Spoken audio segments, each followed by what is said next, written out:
పెద్దపల్లి జిల్లా రామగుండం ఎరువుల కర్మాగారంలో కాంట్రాక్ట్ కార్మికుల సమస్యలను పరిష్కరించాలనే డిమాండ్తో ఆర్ఎఫ్సిఎల్ మజ్దూర్ యూనియన్ నాయకులు అంబటి నరేష్ ఆధ్వర్యంలో టోకెన్ సమ్మె చేపట్టారు. ఈ సమ్మెకు కార్మిక నేత కౌశిక హరి మద్దతు తెలిపారు.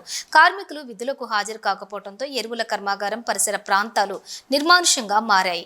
ఈ సందర్భంగా అంబటి నరేష్ మాట్లాడుతూ కాంట్రాక్ట్ కార్మికుల జీతాలు పెంచాలని, వారికి ఇన్సెంటివ్తో పాటు తదితర సౌకర్యాలను కల్పించాలని 2 సంవత్సరాలుగా ఆర్ఎల్సి చుట్టూ తిరుగుతున్నా పట్టించుకోవటం లేదన్నారు.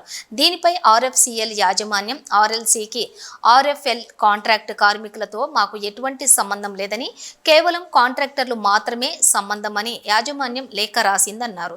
ఈ టోకెన్ సమ్మెకు కార్మికులు స్వచ్ఛందంగా విధులు బహిష్కరించారని, యాజమాన్యం వెంటనే స్పందించి సమస్యలు పరిష్కరించాలని కోరారు. న్యాయమైనటువంటి డిమాండ్లు, వారి జీతభత్యాలు, అలవెన్సులు, ఇన్సెంటివ్లు, ఇవన్నిటి గురించి మేము ఆర్ఎల్సి గారి దగ్గర స్ట్రైక్ నోటీస్ ఇవ్వడం జరిగింది.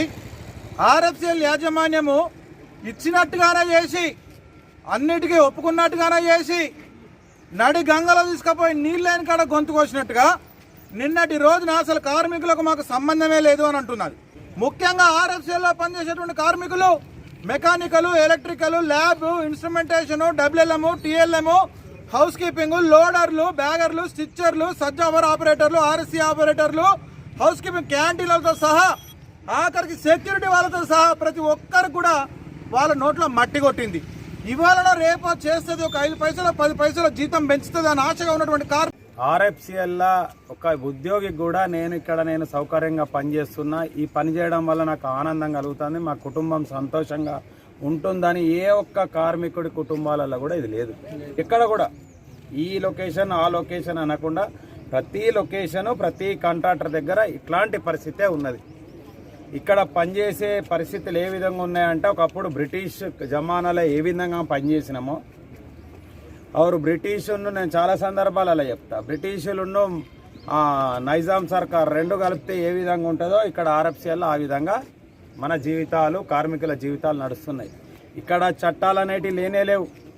ఇవాళ ఎవరు కొట్టాడినా పాపం వాళ్ళు భయంగానే కొట్టాడాలి. కొట్టాడకపోతేనేమో తప్పది, హక్కుల కోసం కొట్టాడకపోతే తప్పది. కొట్టాడితే ఏ విధమైనటువంటి మా మీద నిర్బంధం పెరుగుతుందో, మమ్మల్ని ఏ విధంగా ఇబ్బంది పెడతారో అనేది ఇక్కడ ఉన్న ప్రతి ఒక్క కార్మికునికి మనసులో ఉన్నది. చట్ట ప్రకారం రావాల్సిన ఏవి కూడా ఇక్కడ అమలు కావు.